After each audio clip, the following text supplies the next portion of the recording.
আমি সুমন রেজা তোমাদের মাঝে হাজির হয়েছি টেকনিক ইজি এডুকেশনের পক্ষ থেকে। কেমন আছো তোমরা? আশা করি অনেক বেশি ভালো আছো। এখনকার পর্বে আমরা সাধারণ পদ্ধতি মানে বুলডোজার সূত্র ব্যবহার করে কয়েকটা সমীকরণ সমাধান করাবো। দেখো, তোমরা চিন্তা করতেছো বুলডোজার সূত্র কি? হ্যাঁ, বুলডোজার সূত্র কি কিছুক্ষণ পরেই বলতেছি। তোমাদের গণিতকে সহজ করার জন্য আমি একটি বই রচনা করেছি। বইটির নাম হচ্ছে স্কুল ম্যাথমেটিক্স। স্কুল ম্যাথমেটিক্স বইয়ের বাংলা এবং ইংরেজি দুই ভার্সনই পাওয়া যায়। স্কুল ম্যাথমেটিক্স বইটি প্রকাশ করেছে গণিতের জন্য জনপ্রিয় রূপন্তী প্রকাশনী থেকে।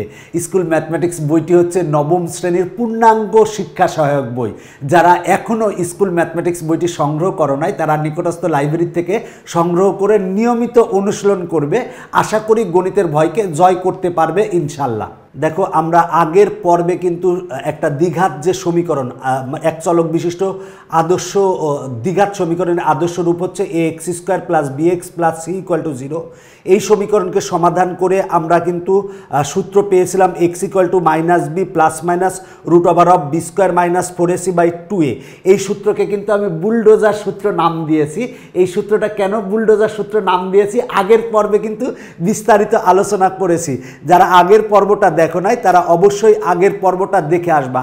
আগের পর্বে কিন্তু আমরা এই পর্যন্ত সমাধান করিয়েছি, এখন আমরা এইখান থেকে সমাধান করব।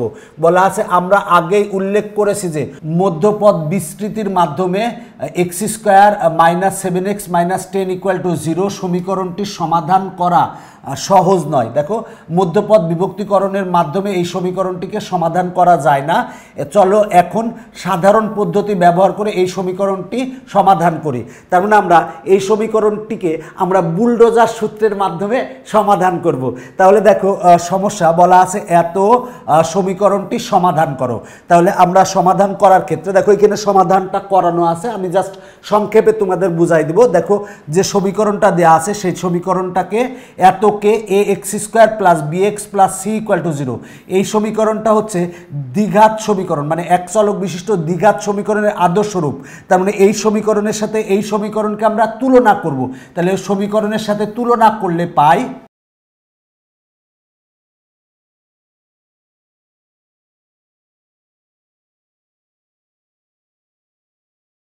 দেখো এখানে ax² আছে, তার মানে x² এর সাথে কত গুণ আছে? a গুণ আছে। আর এই x² এর সাথে এখানে কিছু না, মানে কি গুণ আছে? 1 গুণ আছে। তার মানে আমরা এর মান কত পাবো? এর মান পাবো হচ্ছে 1। এরপরে দেখো x এর সাথে গুণ আছে কত? b।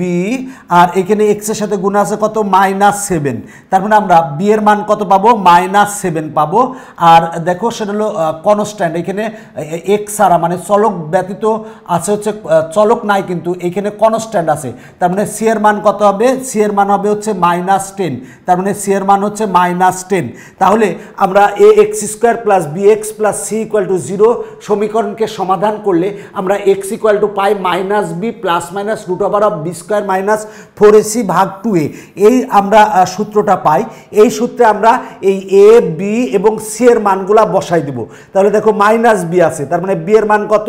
-7। তাহলে মাইনাস আগে ছিল লিখলাম, আর b এর মান কত? -7। তাহলে b এর মান আমরা -7 বসাই দিলাম।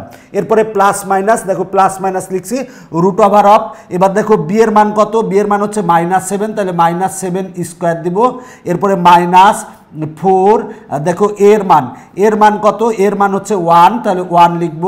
আর সি এর মান কত? সি এর মান হচ্ছে -10, তাহলে -10 লিখব, ভাগ 2a, তাহলে 2। এবার দেখো এর মান কত? এর মান হচ্ছে 1, তাহলে 1 বসাবো। তার মানে আমরা এই যে সূত্রটা পেয়েছি, এইখানে আমরা এ বি সি সমান বসিয়ে দিয়েছি। এখন ক্যালকুলেশন করব। দেখো মাইনাসে মাইনাসে প্লাস হয়, তার মানে +7। এরপরে প্লাস মাইনাস, এবার দেখো -7কে স্কোয়ার করলে হয় 49, আর মাইনাসে মাইনাসে প্লাস। এবার 4 আর 10 গুণ করলে হবে 40, আর 2 আর 1 গুণ করলে 2 হয়। দেখো 7 ± √। দেখো 49 আর 40 যদি যোগ করি, যোগ করলে আসবে হচ্ছে 89 আসবে। তাহলে আমরা √89 পাবো। তার মানে এই দুইটা যোগ করলে 89 পাই। তাহলে আমার রুট ছিল, রুট লিখলাম, আর 89 ভাগ হচ্ছে, দেখো ভাগ হচ্ছে 2 ছিল, 2 লিখলাম। তার মানে আমরা x = কত পেয়েছি? 7 ± রুট ওভার অফ 89 ভাগ হচ্ছে 2। তার মানে সুতরাং সমীকরণের মূল দুটি, একটা মূল মানে মূল দুটি বলতে দেখো এইখানে মূল আছে দুইটা, কারণ এখানে প্লাস মাইনাস আছে। তাহলে আমরা একটা মূলকে x1 ধরলাম, তাহলে x1 ইকুয়াল টু কত হবে 7 প্লাস রুট ওভার অফ 89 ভাগ হচ্ছে 2। আমরা প্লাস দিয়ে একটা লিখলাম x1 এবং x2 ইকুয়াল টু কত, এবার মাইনাসটা লিখবো, তার মানে 7 মাইনাস রুট ওভার অফ 89 ভাগ হচ্ছে 2। তার মানে x2 ইকুয়ালটা আমরা পেলাম। তার মানে আমরা এই সমীকরণকে সমাধান করে আমরা দুইটা মান পেয়েছি, দুইটা এক্সের দুইটা মান পেয়েছি। তার মানে এই মূল হচ্ছে দুইটি, তার মানে এই মান দ্বারা এই দুইটা মান দ্বারা কিন্তু এই সমীকরণটি সিদ্ধ হবে। তাই এই দুইটা মানকে কিন্তু এই সমীকরণের মূল বলবো, মূল বলতে অ্যান্সার বুঝবো। তার মানে আমরা এই মানটা এবং এই মানটা যদি এই সমীকরণের বাম পক্ষে বসাই, এক্স এর মান বাম পক্ষে বসাই, সেক্ষেত্রে কিন্তু আমরা ডান পক্ষ পাবো। তার মানে এই দুইটা মান দ্বারা কিন্তু এই সমীকরণটা সিদ্ধ হয়, বাম পক্ষে বসে ডান পক্ষ পাবো। তার মানে এই দুইটা মানই হবে হচ্ছে এই সমীকরণের হচ্ছে মূল। দেখো তো অঙ্কটা ইজি না সহজ? তুমি বলবা ভাই, কেউ কেউ বলবা ইজি, কেউ কেউ বলবা হচ্ছে সহজ। আশা করি এই অঙ্কটা বুঝতে পেরেছো। এরপরে দেখো এইখানে তোমাদের একক কাজ হিসেবে আরও 3টা অঙ্ক দেওয়া আছে, সেই 3টা অঙ্ক সমাধান করাবো। তো এইখানে একজন ছাত্র টেবিল চেয়ারে বসে কি যেন পড়তেছে আর চিন্তা করতেছে, হয়তো অনেক চিন্তা। ভাই তোমার কোনো চিন্তা নাই, তুমি শুধুমাত্র এই সুমন স্যারের ভিডিও দেখবা, তাহলে তোমার অঙ্কে আর কোনো সমস্যা থাকবে না। দেখো বলা আছে তোমার শেখা পদ্ধতিকে কাজে লাগিয়ে নিচের সমীকরণগুলো সমাধান করো, মূলগুলো খালি ঘরে লিখো। তার মানে মূলগুলো খালি ঘরে লিখতে হবে। এখানে সমীকরণ আছে 3টা, এই 3টা সমীকরণকে আমরা ওই সাধারণ পদ্ধতিতে সমাধান করব। এই একটা সমীকরণ আছে, এই একটা সমীকরণ আছে, এই একটা সমীকরণ আছে। আসো আগে আমরা প্রথম সমীকরণটা সমাধান করব। এই সমীকরণকে আমরা সাধারণ পদ্ধতিতে সমাধান করব। তাহলে দেখো আমার যে সমীকরণটা দেওয়া আছে আমরা সেটা তুলছি। তাহলে এই সমীকরণকে মানে 3x square minus 5x plus 1 equal to 0কে আমরা দেখো সেটা হলো এক চলক বিশিষ্ট দ্বিঘাত সমীকরণের আদর্শ রূপ হচ্ছে এত, মানে ax square plus bx plus c equal to 0 এত সমীকরণের সাথে তুলনা করলে পাই। তার মানে আমরা এই সমীকরণকে আদর্শ সমীকরণের সাথে আমরা তুলনা করব। তাহলে তুলনা করলে আমরা কি পাবো? দেখো এখানে x এর সাথে কত গুণ আছে, a গুণ আকারে আছে, আর এখানে x এর সাথে কত গুণ আকারে আছে, 3 গুণ আছে। তার মানে এর মান কত, 3, এর মান হচ্ছে 3। আর এখানে x এর সাথে কত গুণ আছে, b গুণ আছে, আর এখানে x এর সাথে কত গুণ আছে, -5 গুণ আছে। তার মানে b এর মান কত হবে, -5। আবার +5 লিখো না, অবশ্যই -5 লিখবা। এখানে c হচ্ছে কনস্ট্যান্ট, আর এখানে কনস্ট্যান্ট হচ্ছে 1। তার মানে c এর মান কত, c এর মান হচ্ছে 1। তাহলে দেখো আমরা অতএব x ইকুয়াল টু সূত্র জানি, সেটা হলো যে -b plus minus root over of b square minus 4ac ভাগ 2a। এই সূত্রে আমরা এই abc এর মানগুলো আমরা বসাই দিব। যদি বসাই দেই তাহলে আমরা কি পাই? দেখো b এর মান কত, b এর মান -5। তাহলে এখানে মাইনাস ছিল লিখলাম, আর b এর মান হচ্ছে -5 লিখলাম, আর plus minus root over of, এবার দেখো b এর মান হচ্ছে -5, তার মানে b স্কোয়ার আছে -5 স্কোয়ার -4 ইন্টু এর মান কত, দেখো এর মান হচ্ছে 3, তার মানে 3 বসাবো, গুণ এখানে আছে হচ্ছে c এর মান কত 1, তাহলে 1 বসাবো, ভাগ হচ্ছে 2a, তাহলে 2 ইন্টু a, এর মান কত, এর মান আমরা 3 বসাবো। এখন আমরা ক্যালকুলেশন করব, মাইনাসে মাইনাসে কত, +5, আর এখানে প্লাস মাইনাস, এবার রুট ওভার অফ, এবার দেখো -5কে স্কোয়ার করলে কত হবে, 25 হবে, আর -3 × 12, 12 সাথে 1 গুণ করলে 12ই হবে, আর 2 আর 3 গুণ করলে কত হবে, 6 হবে। বা আমরা এক্ষেত্রে x ইকুয়াল টু কত পাবো, x ইকুয়াল টু পাবো হচ্ছে 5 প্লাস মাইনাস, তাহলে লিখবো 5 প্লাস মাইনাস, এবার দেখো রুট ওভার অফ 25 মাইনাস 12, দেখো 25 মাইনাস 12 করলে কত পাবো, 13 পাবো। তার মানে রুট আগে ছিল, আগে দিলাম, আর 13, আর ভাগ, এবার দেখো 6 ছিল, আমরা 6 লিখলাম। অতএব সমীকরণের মূল দুটি, একটাকে আমরা x1 যদি ধরি, তার মানে এখানে কিন্তু প্লাস মাইনাস আসছে, তার মানে হবে কি 5 প্লাসটা লিখলাম রুট ওভার অফ 13, তার মানে প্লাসটা লিখলাম, ভাগ হচ্ছে 6, প্লাসটা লিখছি, এবার মাইনাসটা লিখবো। তার মানে x2 ইকুয়াল টু কত হবে, 5 মাইনাস রুট ওভার অফ 13 ভাগ হচ্ছে 6। তার মানে আমরা দেখো এখানে x ইকুয়াল টু আমরা দুইটা মান পেয়েছি, কারণ প্লাস মাইনাস আছে। তার মানে আমরা প্লাসটা লিখেছি, লিখে x1 দিয়েছি, আর মাইনাসটা লিখে আমরা x2 দিয়েছি। তার মানে এই যে সমীকরণ, এই সমীকরণের মূল হচ্ছে দুইটা, সেটা হলো x1 ইকুয়াল টু হচ্ছে দেখো 5 প্লাস রুট ওভার অফ 13/6 আর x2 equal to 5 minus root over of 13/6। তাহলে দেখো সমীকরণের মূল দুটি আমরা যেটা পেয়েছি সেটা কিন্তু আমরা লিখলাম। তার মানে আমার 1 নং সমীকরণ সমাধান করানো হয়েছে। এখন আমরা 2 নং যে সমীকরণটা আছে সেইটাকে আমরা সমাধান করব। তাহলে 2 নং সমীকরণ যেটা দেওয়া আছে আমরা সেটা তুলছি। তাহলে এতকে ax² plus bx plus c equal to 0 সমীকরণের সাথে তুলনা করে পাই, মানে এই সমীকরণকে আদর্শ সমীকরণের সাথে আমরা তুলনা করব। যদি আমরা তুলনা করি সেক্ষেত্রে কি পাবো আমরা একটু দেখি। সেটা হলো দেখো x² এর সহগ হচ্ছে a, মানে x² এর সাথে a গুণ আকারে আছে। এখানে x² এর সাথে কত গুণ আছে? 12 গুণ আছে। তার মানে এর মান কত হবে? এর মান হবে হচ্ছে 12। আর এখানে দেখো x এর সাথে গুণ আছে b, আর এখানে x এর সাথে গুণ আছে হচ্ছে -11। তার মানে b এর মান কত হবে? -11। তাহলে -11 লিখলাম। আর এখানে হচ্ছে c কনস্ট্যান্ট, তাহলে এখানে কনস্ট্যান্ট হচ্ছে 2। তার মানে c এর মান কত? c এর মান 2। তাহলে আমরা জানি x equal to -b plus minus root over of b² minus 4ac ভাগ 2a, এই সূত্রটা জানি। এখন এই সূত্রে আমরা মানগুলা বসাই দিব।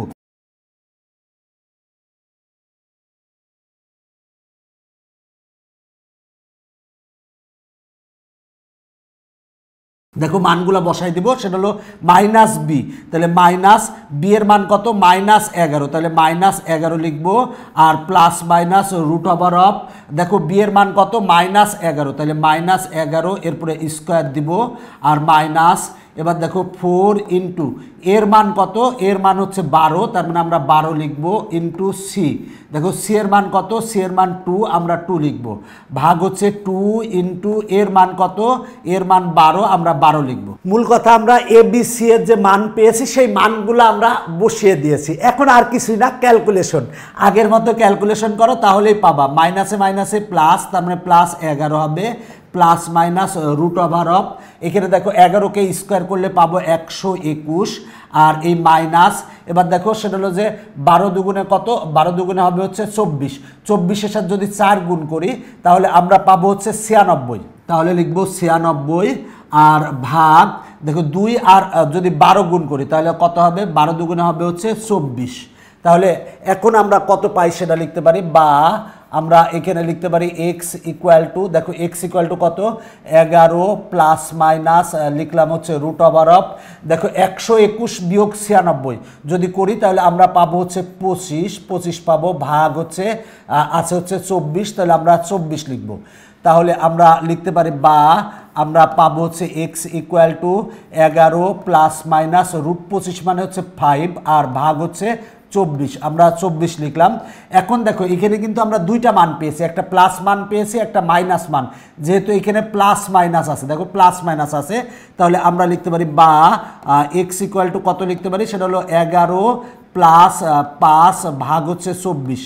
তার মানে আমরা প্লাস দিয়ে একটা লিখলাম এবং আরেকটা কি লিখতে পারি? মাইনাস দিয়ে লিখতে পারি। তার মানে আমরা লিখতে পারি 11 মাইনাস 5 ভাগ হচ্ছে 24, আমরা এটা লিখলাম। এখন আমরা ক্যালকুলেশন করব, বা আমরা এই ক্ষেত্রে লিখতে পারি x ইকুয়াল টু 11 আর 5 যদি আমরা যোগ করি, 11 আর 5 যদি যোগ করি, যোগ করলে আসে হচ্ছে 16। তার মানে 16 ভাগ 24, এবং এখানে আসবে হচ্ছে দেখো 11 বিয়োগ যদি 5 করি তাহলে আমরা পাবো হচ্ছে 6 ভাগ 24।